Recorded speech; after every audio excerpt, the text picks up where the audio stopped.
Aloha, everybody. God bless you, and welcome to today's live. Today, we're going to continue to be talking about leadership and, building the base for God's honor and glory. And we're excited today because we're going to be talking about regionals. And we have a couple of individuals that were there in person at the regional events, the regional leadership trainings that they take place every year in January, in Victory Outreach. We don't just believe in reaching people, but we believe in discipling them to the Lord and then seeing God raise them up and become leaders. And I want to say that's one of the very unique things about our ministry is not just that we reach the hurting, but we believe that God has a plan on their lives, and that plan is limitless. As long as they're in the hands of God, they could become pastors, pastors.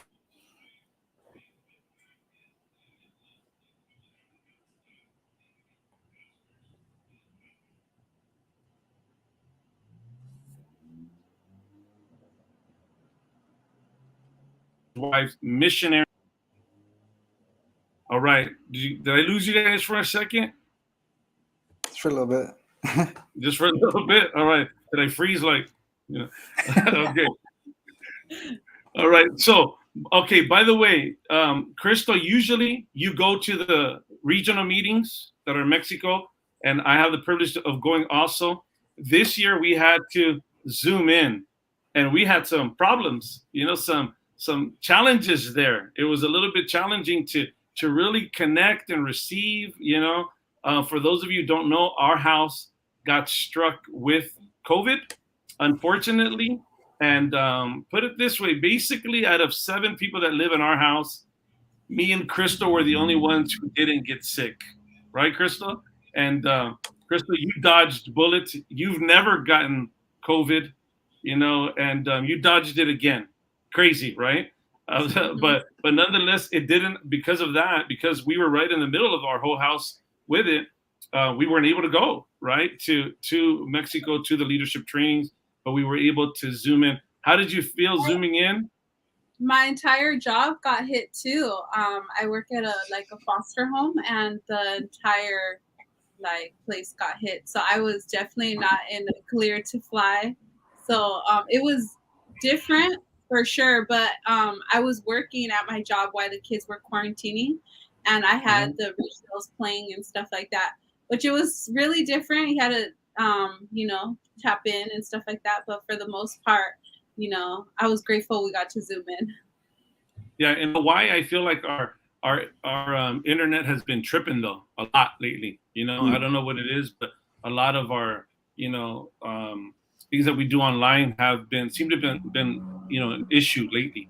But today we're so blessed because we have a couple of people that were there live at the regionals. We want to encourage you to share the live, share it. I know that some of you from our leadership within our church are watching, and not only that, but you're watching with different people from the church, and we're blessed. Now, for those of you who don't know, the church, the ministry, the way it's broken down is we have elders, we have multi-regionals, regionals, and then we have the local church. And we have core ministries, and within the core ministries, you have different ministries. So one of them is the Gang Girl Ministry. And we have, why don't you introduce who we're going to have right now, one of the gang girls that we have with us, Crystal. And we're excited to have her. She's our Gang Girl Regional for Victoria Hawaiian Islands, the Inland Empire. And right now she's on a special trip right now with Sister Julie. Sister Julie had a 6-week discipleship and invited gang girls to join in to that trip to Panama, and they're on a mission over there. So she's over there right now. And I'm going to introduce Leilani. We're so excited to have you, Le. Aloha. Aloha. Hello. Aloha, Leilani. Good to have you. It's great having you. We understand you're in Panama. Why are you in Panama right now? Honestly, I am fly on the wall right now in Panama. Crystal saying that we're having a 6-week discipleship with the gang girls, sisters in our region. And that we actually sent Gab Oriana So she's out here, and I heard my pastors, Pastor Dal and Sister Sonia, we heard about what was taking place, the Bases United, and actually Pastor Sunny.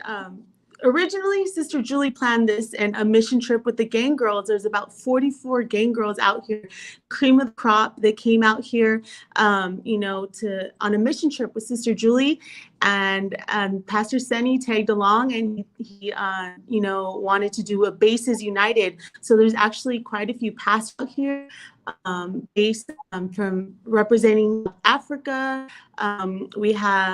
There's also the Third Wave LA churches out here, Amsterdam. So it's exciting. So like I said, I'm just a fly on the wall over here, and it's amazing. We just had it hasn't even opened yet. Tomorrow night is going to be the first service, but tonight we had a dinner with the pastors. It was a nice time. Nice. That's awesome. Okay, so we're being nosy. Victory Island, Hawaiian Islands, we nosy over here. All right, so we have a question for you because you were at regionals, and our question for you is this: what did you get from regionals? What did I get? It was different. It's actually funny because how you guys said your experience, you guys through Zoom, and that's how I was last year.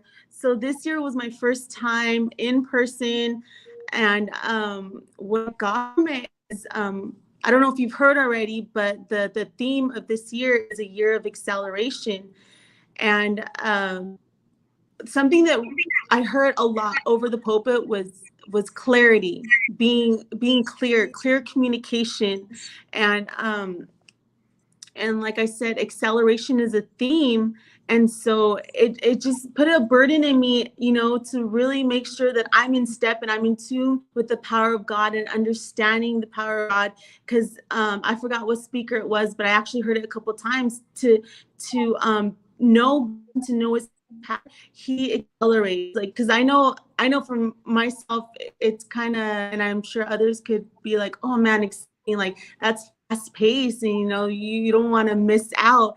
But to know God, he's an accelerating God, and that's what I got from it. Awesome. Listen, Leilani, we hate to have you on so shortly, but we know you're in Panama, and we appreciate you, and continue to pray for our gang girl ministry out here, and we love you very much.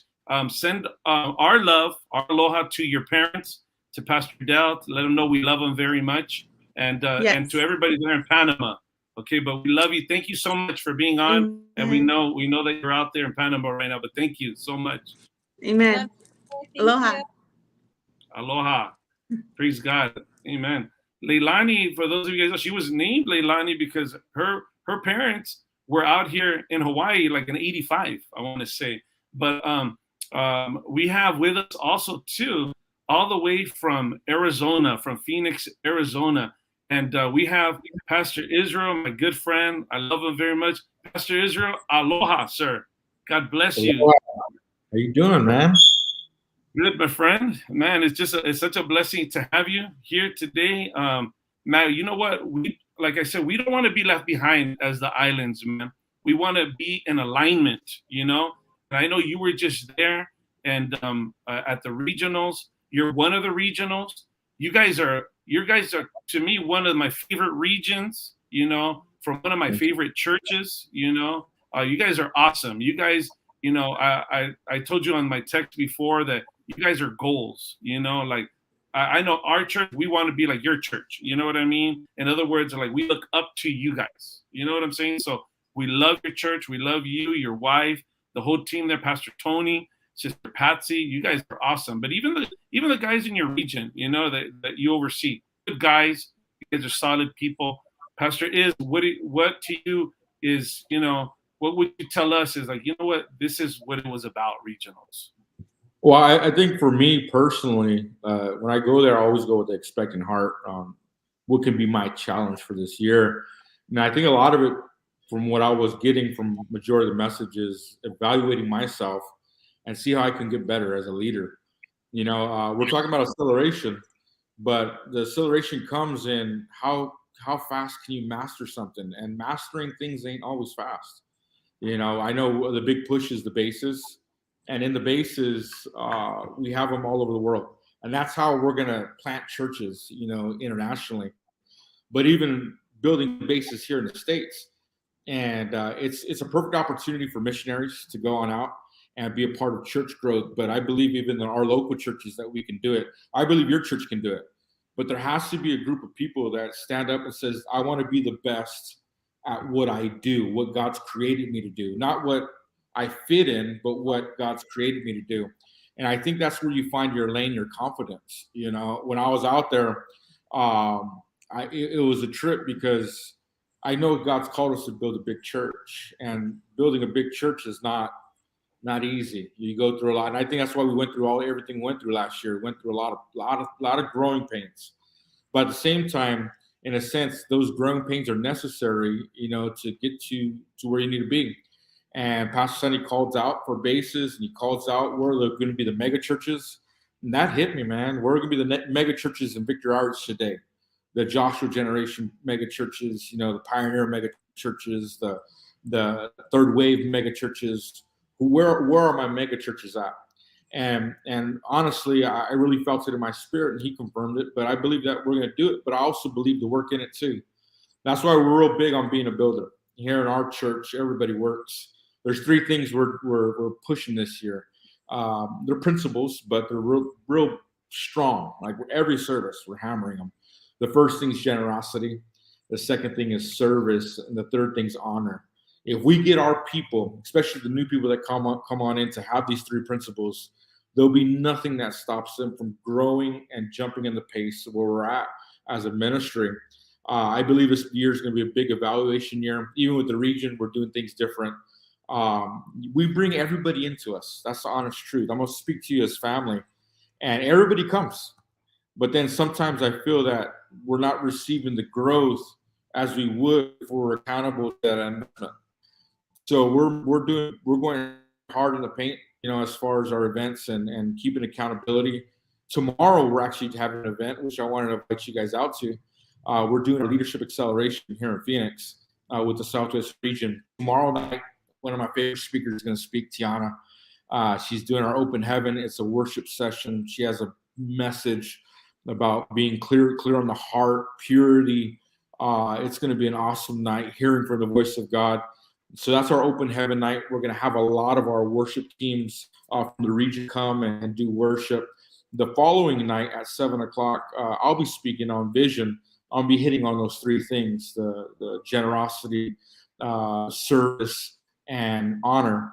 And then Saturday morning, we have Ryan Flores and Pastor Danny. They're going to be doing trainings on church growth and church culture and leadership. And then after, we're going to have a leadership panel. So it's going to be pretty cool. But it's a free training. It's going to be on YouTube, and we're excited to do it. But I feel this is a year to stretch ourselves, because if you really do an evaluation and see where you're at, I believe that a lot of us can grow. When I step back and I look at my life, I see that, okay, there's some areas if I put as priority, I could be a lot better at. If I gave my time a little more, I could probably see the more results that were destined for me. But I believe it was a big heart check. It was a big heart check over there. And I feel like we do a lot, but then there's always more you can do. I look up to our founders and I see what he's doing. I'm like, there's so much grace and energy and vision in this man that it's crazy what he's doing at his age. It makes me want to do twice as much as we're doing, and the passion and being effective and having a clear-cut vision. He has a bunch of youngsters around him right now. And I tell him, I want that, So he's like, I'm going to work with you. I'm like, thank God. That's a prayer answered, Wow. But I know his discipleship is intense because there's results that are needed. But what he's doing with the third wave is amazing. He's discipling them personally, and he was given a platform over there. And I know the reasons why. You look at it because this is going to be the wave of the future of how we do international ministry and how we can be effective. But the way we can do our part, I feel is that we send out specialists from our churches, a representation from Hawaii, representation from Phoenix, but not going over there to get trained, but they're already trained. And they have a missionary's heart that says, I will do and be a part of the plan for expanding our ministry. It's a privilege. It's a definite privilege to be a part of a team like that. I wish I could have went to Panama. The next time they go out there, I'm gonna be out there for sure. But it just to see the growth happen. Panama's already hitting 500, 600 people, something like that. It's amazing. I go, it's crazy, and to tap into that well, it's a fresh well. It's something that we all got to do, and we're digging ours. We have a history of longevity, of integrity, but at the same time too, I know we could tap into these wells and see our church overflow, man. And I see that for you guys too. You guys got a young, beautiful church. You guys got young leaders, you guys got older leaders, but you got a spirit that's teachable, and because you guys have that, I think that you guys are going to go very far, because you stay in that posture of learning. Everybody wants to pour into somebody that's learning. So there's not going to be a lack of information or a lack of wisdom coming your way. What it's going to be is okay, are you willing to commit to the wisdom that you're getting? Because your posture is there. Now it's just the work, and putting it to the forefront and say, okay, let's see this thing work. And those few people, they don't have to be, like I tell people, you don't have to be a leader to do ministry. You just got to be okay with who you are. And when you're okay with who you are, you feel the role of what's responsible for the church, and there's a lot of people that could tap into that. A lot of people wait for leadership. Don't wait for leadership. Don't wait for a title. You could do you now, and you could be the best you now, and from that, I think your church will fly. Man, there's the culture already is set. Family's already there. Love's already there. Acceptance is already there. It's just getting those masterminds, man, and putting them behind a ministry and say, hey, run as far as you can, as fast as you can. Let's see this thing grow, and that's the beautiful thing. I think that's what you guys have. I'm jealous of what you guys have. You guys have that family, man, that family atmosphere, that you got a culture that's united, so I can't wait to see you guys, build one of the biggest churches out there, Come on, the name of Jesus, yes. You know, Pastor I have a nephew. He's in the military, right? And he's like I don't know what his exact rank is, right? But I know he oversees about 300 people, And so I called him, right? I'll still beat him down though. You know what I mean? It's my nephew. That's my little nephew. So when I called him and I was telling him, once in a while I like talking military with him because I believe we have spiritual warrior DNA. So I'm always talking to people about that. And I was talking to him, and I'm always talking to him so I could kind of get some like military insight kind of thing. And so I was telling him, look, we're talking about this right now. We're talking about bases. We're talking about raising up specialists, and so I'm picking his brain. So we're on the phone for about 2 hours, and he's just like, and it's like for him, he's talking military, but me, I'm talking ministry. But he knows what I'm doing because he knows his uncle's a pastor. So he's just like, and it's awesome. He goes, you know what they're gonna need? He goes, they're gonna have to be selfless, and they're gonna have to have what he calls a pride, but basically he means a love for the overall. Like you have to love the overall. When you love the overall, you're willing to play they could put you in any spot because it's not about you. And I was like, this kid's preaching. You know what I mean? I 100% believe what you're saying. I love what you said too. You said something about like we have to there's a lot of wisdom that's going to be poured into us, but we have to put in the work to that wisdom that's poured into us. Tell us about that. Like for me, I have a few friends that play sports, and I get a lot of different avenues pouring in, different mentors, different parts of my life. I have somebody that teaches me about fatherhood, about being a husband, church, being a good friend. But I have a friend that's really, really good. Because just like your nephew, I just say one thing and I let him talk because I just got to receive from him. This guy, he was a champion. His team won the World Series back in 2019, and it's crazy because we asked this is a similar context to what we're talking about right here. about knowing who you are. And when you said it in the lineup, this is the exact analogy he gave me. He said, you can't be prideful enough not to accept what the manager, where he places you in the lineup. This is a guy that's used to hitting third. Now he's hitting second. He was used to hitting first, but he's not the fastest player no more. So he's hitting second, and they moved him down to fifth.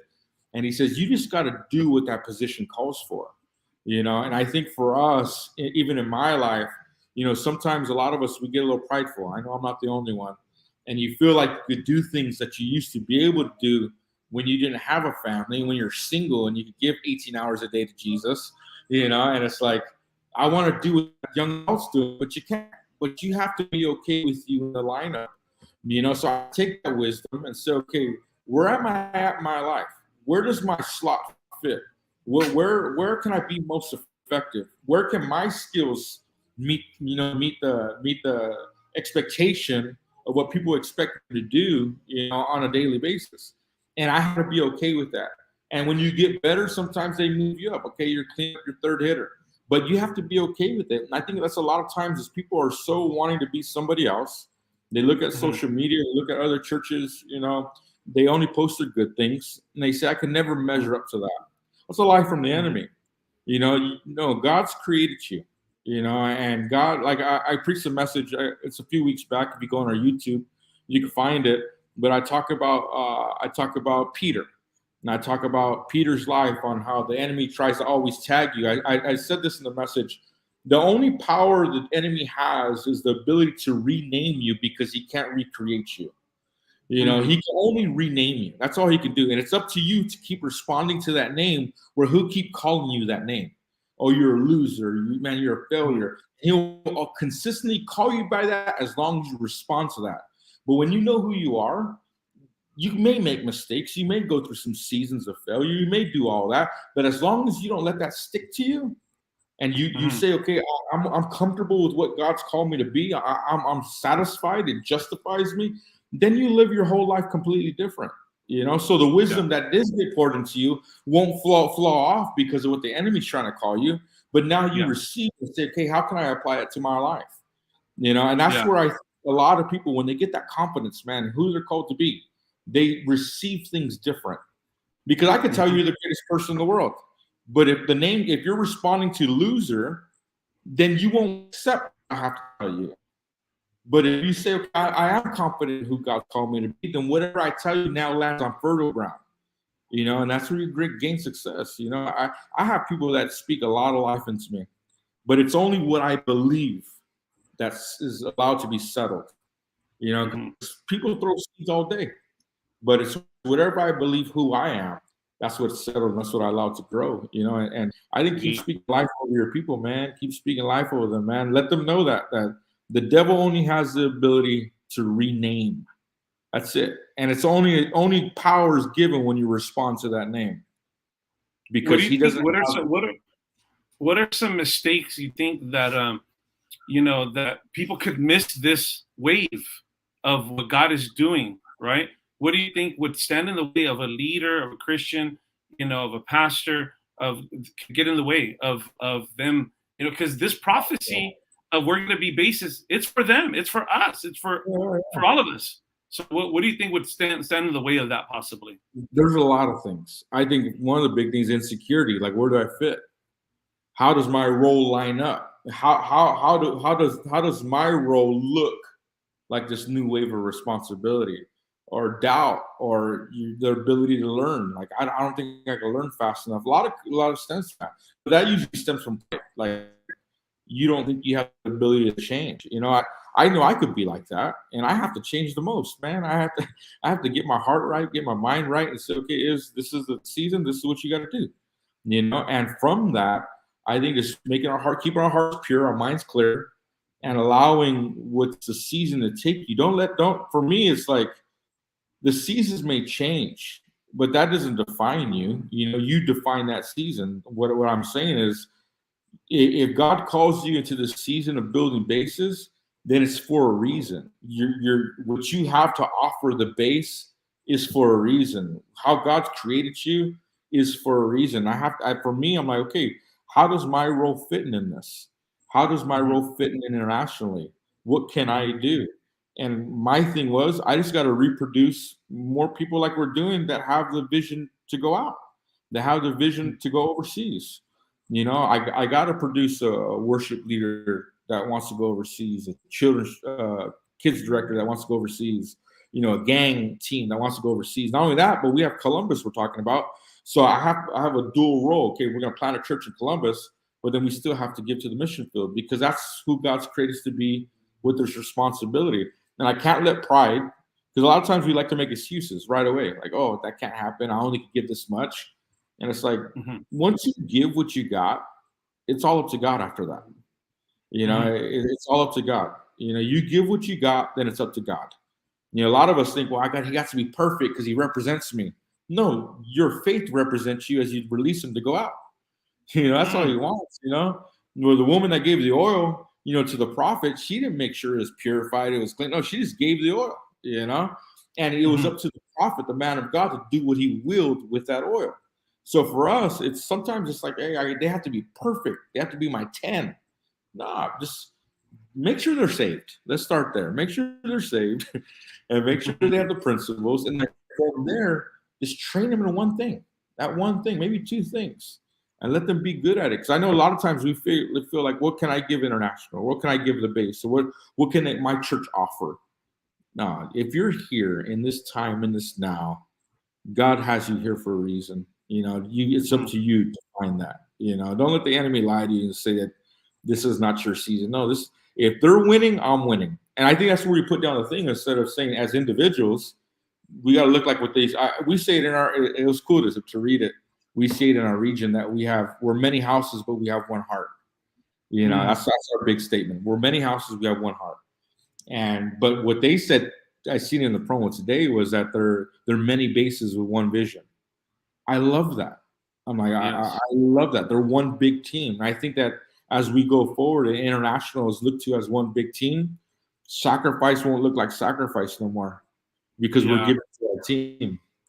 You know, instead of, oh, my church, because we all get like that. I'm not the only one, you know. But then we look at it and say, okay, what oil can we give? You know, and watch the blessings. Do you think that planting churches is still going to happen in other forms, like one church launching one church, and regional churches launching one church, and multi-regions launching a church, and then also international? Do you think all those levels are still going to be happening?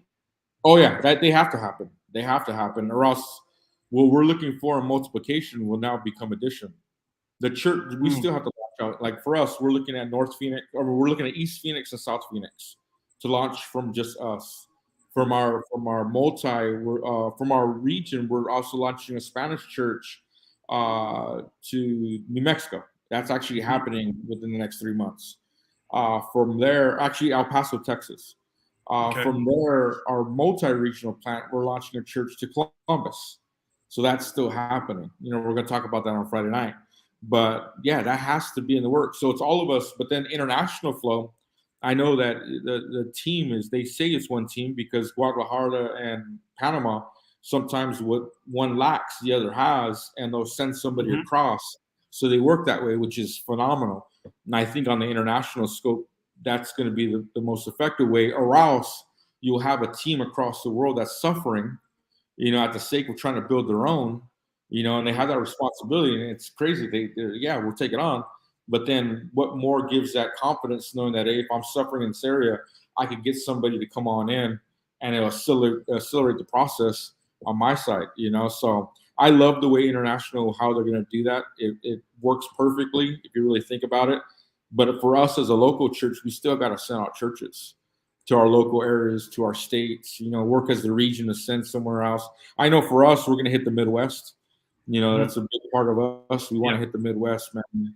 And that's been on my heart, you know, and even start going into that southeast area, you know, and see what we can do out there. But yeah, that still has to happen. So that's why I think that it's exciting times, because there's 4 different avenues of how to go out, you know. Right. And that hence acceleration, because we need to raise up so many leaders, because we got to feed everybody. Got to eat. We all got to eat, right? Yeah. So like we got to launch out churches on our island here in Hawaii, but then we want to do stuff with, with our region or multi-region. We're doing one in Oklahoma and OKC, but then also there's the international, right? Church plant. So we want to be a part of all of them, all of them, so this is exciting. And I believe that if we just continue to raise up leaders, we'll be able to do it. It hurts. You know what my nephew was telling me? He goes, you got to be constantly raising up leaders. He goes, everything has to be moving. It's got to keep moving, like new leaders rising up, while the older ones continue to lead and mentor the next one. But then a new breed is coming up, and they're, and I'm like, yes, this thing's got to keep moving. It's got a movement. Awesome. I love it. Thank you so much for this. For you guys, like you guys could do that concept there on the islands, where you guys can have teams that go out on each island, and when one lacks, you guys just put someone on the other side because they create specialists, and you guys could take all of Hawaii Islands. Who says you can't do that? You're taking the base concept and you're making it local to take your state for Jesus. That honestly, that's probably the best plan. If it's working with Pastor Sonny and he's doing it globally, imagine doing it throughout the islands. Helping each other out, the different churches. Yeah. And where they take on the persona, we're one big team. We're Victory Outreach Hawaii, and we're many houses. We have one heart, and that's to to reach the islands. Not only that, but to send out specialists around the world.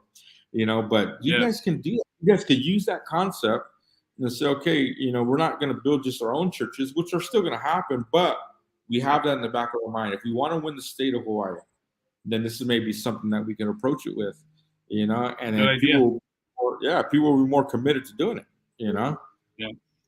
So can you give us some closing thoughts on these 3 points? You're talking to our leaders. What would you tell our leaders regarding these 3? I love the points of generosity, service, and honor, because generosity, it opens the flow of favor. That's what I love. Generosity gets God's attention. And as leaders, I believe this is one of the most important things, because we only can reproduce who we are. And if we want to have a generous church, then it has to be highlighted. Tithing, giving, pledges should not be on the back burner of something that we do as a church. It should be in the forefront. In our church, I love talking about how we give to the community, just like I put it there for a reason. For Thanksgiving, we fed over 200 families. For Christmas, we gave away 2,000 toys. So, and then we showed the church, this is our church, the house of generosity. And with that, not only does the community get affected, our church grows financially, and we're able to do a lot more things. We're in a building project right now. But now you have households that are blessed. And for me, that's a big thing, generosity. And then when people are generous, they're not afraid to talk about generosity. They're not afraid to put it in their discipleship. They're not afraid to challenge people that are under them in discipleship. And I love that, because when favor opens, that's a God thing, and generosity is key, especially when a lot of new people come to your church. If they go in and they feel the spirit of generosity, then it's going to take a lot longer to develop them, because they're growing off a different seed. But if you have a spirit of generosity that's there, alive, and wow, and always brought out somewhere, then that's something, okay, to be a part of this church, we have to be generous. And services, everybody serves. I love the way what we're doing in our church about services. You don't have to be here for 6 months and go through a bunch of training to be a part of service. What we do is we create avenues of service, meaning that once a month on a Sunday, we'll have stuff set up outside. So if you're new that day and you want to find a place to serve, they'll go right outside and they'll put stuff together for our Twilight Treasures. They'll put stuff together for needy families. They'll put clothes together for families in need, just to plant the seeds of service. And on that, we'll have them join our guest experience ministry, which is our best ministry here right now. It's helping a lot of growth. And it's an avenue to get them connected to all these other ministries, whether it's Kids Gang, Royal Rangers, Gang Ministry, young adults, whatever it is. Mm-hmm. But we want people to instantly serve. When they come to your church, they have to feel that, So once a month, we provide that. In November, we had them put together the food drives. So outside, we had a whole 3 canopies. They went, and we could have done it. We could have had our team do it, but we wanted them to experience service. So they're out there Yeah. putting boxes together. They packed them up. We did a lot of that stuff. It was cool. Then we had everybody serve at our drive-through for the Christmas thing, and dude, it was like Santa's workshop in our church. We had 2,000 toys, man, that were given out all night. And the people loved it because people want to be a part of that. You know what's good about service is sometimes people would do service rather than come to service. They would. Well, if I was out there in the streets and they're like, "Hey, come to church with me," I'd probably say no. But if they say, "Hey, we're gonna go feed the homeless today, or we're gonna go give needy families something," you know what? That's come help us. Yeah, they'll go. Yeah, I'll be a part of. So if you create avenues of service, you may, and all of a sudden they're like, "Hey, this is the church you go to. They do this. I'll go to the church." Now you have somebody birth service, so you don't have to try to convince them. Nice. Yeah, they're birthed in it. So it works out. And honor is really big with us.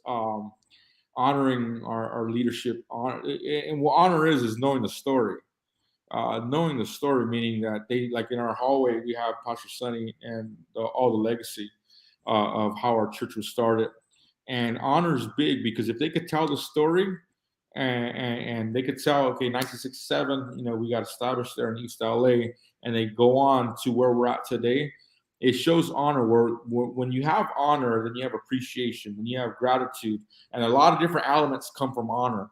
And for us, honor is huge, especially honoring our pastors here, honoring the leaders that went before us, because honor, for me, when you have that honor inside of you, it's a lot more acceptable. People accept you. They look at your spirit just a little different, And for me, I think, when they know your story and they know who you are, and then they are able to share their stories. Like when we tell our people in our church, you should be able to tell our story and your story in one conversation quick. How the church was started in 1985, how God used Pastor Tony and Sister Patsy, where we're at today, and then your story, how you came to the church. People love to hear stories, So with of honor, I that's where we keep the gratitude of what God saved us from. I know I've been saved from a lot, and that's where I show honor. Pastor Tim, I give Pastor Tim a lot of honor. He let me go to UTC, and I was a drug addict. And I got saved in UTC, and I honor this man to this day. That's a part of my life. I know Matt has a lot to be grateful for from his past and what he used to do, and how God saved him, reached him, cleansed his mind and his heart, and so he carries honor. So on stage, you could feel that through worship, and honor is huge. Honoring your pastors, honoring your leaders, honoring the people that sacrifice, man. And for me, it's big for me. Like when someone doesn't show honor, usually I turn them off. Like, wow, I can't receive from them, or I can't be around them, because if they can't honor the people that got them to where they're at today, I'm nothing to them. I haven't done nothing for them, so imagine, that with me. So honor's huge in our church. I think everybody should know your story of how you guys started off, and know the story internationally, and then have their story. If you could tell those stories, people be like, "Hey, this is somewhere I want to be. I want my kids to be here." So, man, thank you, Pastor Iz. Man, this was awesome. We had a great time, and it was just so good. Hey, guys, I hope you were blessed today. Thank you, Pastor Iz, once again, just for ministering to us. And look, if you guys are watching, we need you to arise and watch this live again, over and over again, so that way you could let's put to practice everything that he talked about. Let's do it. Let's build something great for God here in the islands. We could do it, as he said. They believe in us. Thank you, pastors, for believing us and sowing into us. And we want to encourage you, to come on out. We have our church services every Sunday. We have great church services. Our church is on fire right now for God. Every Sunday at 10 a.m. and 1 p.m. Come check us out. Bring your family. Be a bringer. Let's grow this church for God. That's part of serving, bringing people, picking them up, loving people. Make sure to do that. Also, we could practice even generosity right now. If you have a desire to sow into the things of God here, that God is doing here in Victory Island, Hawaiian Islands, go ahead and sow a seed. Or there's different ways that you could give unto God. You could go through our website. You can get through PayPal or text to give. Also, too, we have a QR code that you can scan. But sow something in the things of the Lord. We're doing a lot of things for God. We got our Koa house for young men, our men's home, our women's home. We can do things for our keikis, for the hurting in the streets, all the time doing things for God. And what a great place to just, a place to call home. We love you guys. Thank you once again. Thank you once again, Pastor Iz. We love you guys. Aloha, everybody. Be blessed, y'all.